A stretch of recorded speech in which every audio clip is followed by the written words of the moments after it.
Olá, uma boa tarde para vocês. Como é que estão as coisas por aí? Eu espero que muito bem, viu? Olha, por aqui vamos começando mais um programa Os Donos da Bola, trazendo para você os destaques esportivos da nossa região. E claro, aqui comigo vocês já sabem, né? Ele, o meu parceiro Antônio Carmo, nosso comentarista. Boa tarde. Tudo bem, nossa apresentadora. Quando você pergunta como é que vão as coisas, lembro-me de um amigo chamado Paulão Cavernoso. Opa! Paulão dizia o seguinte: boas coisas.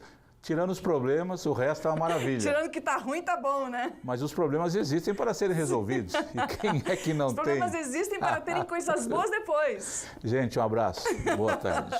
Ó, falando em abraço, um abraço aqui pro Lincoln, do Audax Futebol Amador, do Limoeiro. Audax? Um beijo pra você, Audax Futebol Amador. Um abraço pra vocês aí. Boas competições, que vocês conquistem títulos esse ano. Obrigada por nos acompanhar aí. O Fábio já passou o seu recado, tá bom?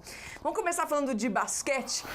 Noite passada, o São José amargou a quarta derrota seguida pelo NBB após perder para o Corinthians em casa por 61-72. O time joseense ficou à frente do placar na maior parte do jogo, mas no início do último quarto o adversário foi mais efetivo ofensivamente e venceu o São José por uma diferença aí de 11 pontos. Com o resultado, a equipe de Paulo Jaú caiu para a 11ª colocação. Já já a gente faz as contas direitinho para você entender. Veja aí como foi o jogo.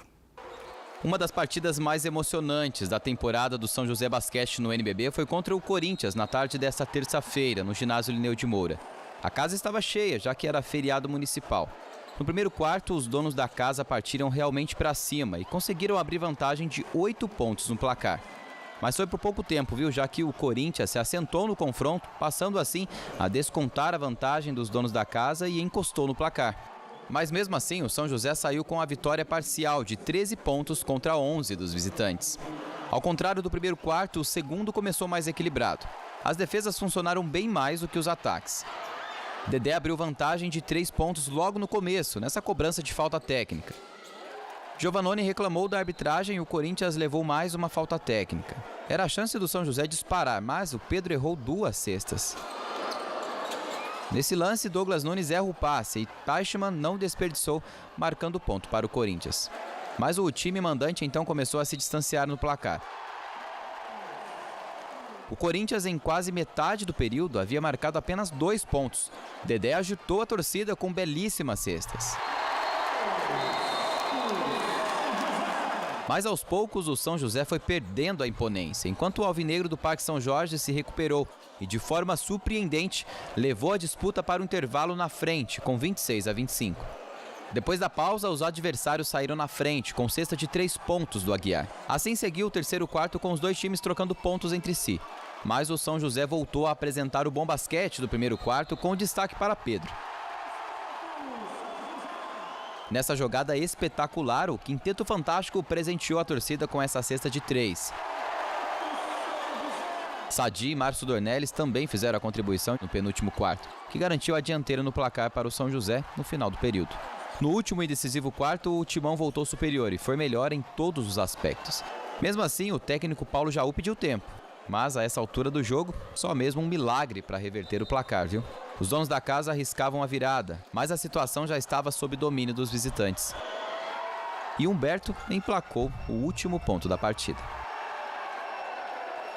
Em um duelo embalado pelas torcidas, o Corinthians conseguiu reverter o cenário do início do jogo. Uma rivalidade, eu diria que histórica, em que os adversários levaram a melhor e decidiram o resultado somente no finzinho do último quarto. A gente sabia que ia ser um jogo duro, as duas defesas estavam prevalecendo no primeiro tempo.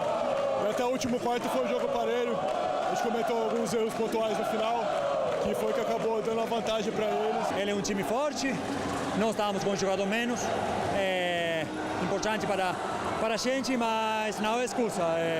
Eles jogaram melhor no final, nós não supimos aproveitar e eles pegaram a vitória. Já virou uma rivalidade histórica entre Corinthians e São José. A gente disputou a final da Liga Ouro, que a gente levou a melhor.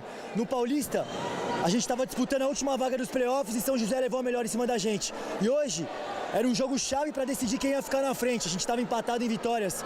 Então era um jogo para demonstrar caráter, demonstrar nossas intenções no campeonato e mais uma vez jogando contra um adversário forte, com o ginásio lotado. Eu tenho que descansar os principais jogadores, estão jogando 30 minutos. Douglas, Sadina, que estão desgastados pela falta do Mineiro, entendeu? E treinar alguns jogadores a mais que estão abaixo, que não renderam nos últimos jogos. Tem que fazer um específico aí para poder melhorar. A gente já sabia que esses jogos finais, essa reta final do NBB, da fase classificatória, ia ser realmente muito mais difícil para o São José, né? Os times ali embaixo, todos meio embolados em pontuação, e o São José tinha jogos difíceis contra adversários difíceis. O jogo contra o Joinville, que foi um dos primeiros, e esse jogo contra o Corinthians, teoricamente, jogos que daria para o São José vencer, mas não aconteceu. Da série de derrotas, né? Já são 4 seguidas. Você falou aí do equilíbrio, Andressa, do 6º ao 10º, 11º, realmente a diferença é pequena. É uma diferença de 2 vitórias, né? Um time tem 11, outro tem 9. Há um equilíbrio. Tanto é que eu, Andressa, vejo que nos playoffs, aí num confronto Minas e Corinthians, Basquete Cearense e Brasília, São José e Botafogo, qualquer um pode ganhar. Há um equilíbrio nesse aspecto aí, não tem uma diferença muito grande. Agora o São José... a impressão que dá é que depois que garantiu classificação, né, a última vitória foi contra o Vasco, né? Foi contra o Vasco. Aí tinha ganho do Botafogo em casa, ganhou do Vasco, e aí ficou com um período sem jogar e na volta começou essa fase ruim agora, que é o pior momento, né? Também dos pivôs. Mas que o Paulo já falou aí, não joga, só tem um pivô, o Coimbra. Ele não aguenta jogar 40 minutos, claro que não aguenta, ninguém aguenta, né? Aí quando você tira, tem que improvisar, não dá certo, falta jogador.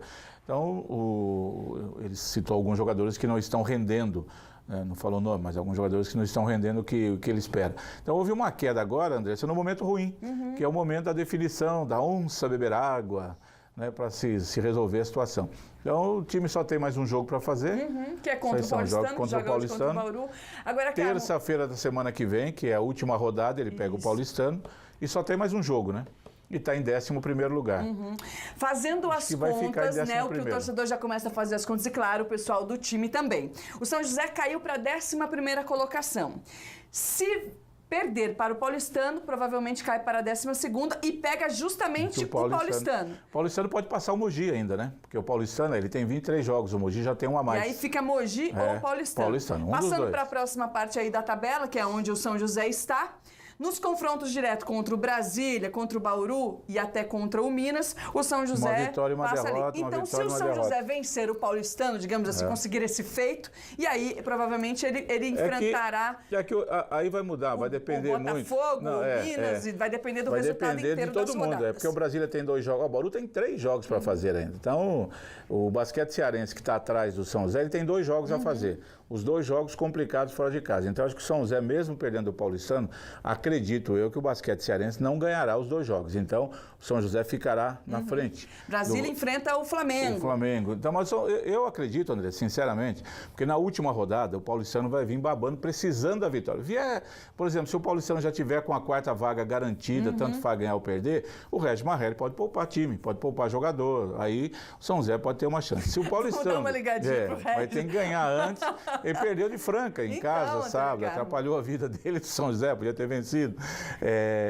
Aí, em termos de classificação, Andressa, o São José, ele vai ficar ou em 11º ou 12º. Eu não acredito, sinceramente, numa vitória aí contra o Paulistano. No momento, não dá para pensar nisso. E aí, vai ficar nessa situação.